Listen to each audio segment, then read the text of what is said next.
try to wean children off of pacifiers before preschool, my mom prepared me for the real world and gave me the scoop about Lucky. It all started when I tried to explain Lucky to my best friend, but she did not understand. Lucky was not something that everybody had the way I did. Lucky really seemed to be only something that I used. My mom had a talk with me at about around the age of 5, after I introduced Lucky to my friend. She told me that it was a private thing, to use in the comfort of my own room. I listened to her, and Lucky became my personal and very private friend. I held on to Lucky for years. I never grew out of it the way most people stop carrying around their blankies at a certain age. Lucky came with me throughout middle school, high school, and I even still use it today. Lucky has helped me get through so many things, and possibly helped many others.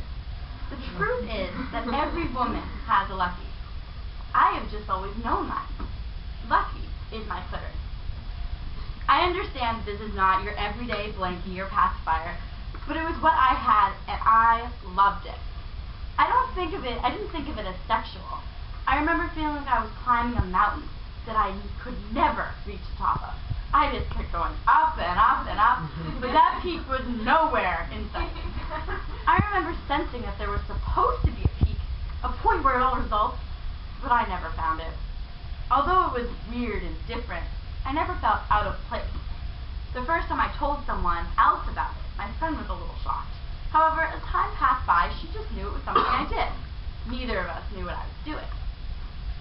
I was not always open about it. As I grew up, I learned with the help of two older brothers what sex was, and I realized that what I was doing had a social stigma against it. As a girl, I was not supposed to do what I was doing. I began to hide it, and I would deny ever doing it if anyone in my family mentioned Lucky. I remember my mom telling a friend about it when I was in 7th grade, and I was mortified. I yelled at her, "I never did that, ew!" The truth was, I still did. It was something I began to feel embarrassed about, as if I still sucked my thumb or wore diapers. I thought it was something I was supposed to grow out of.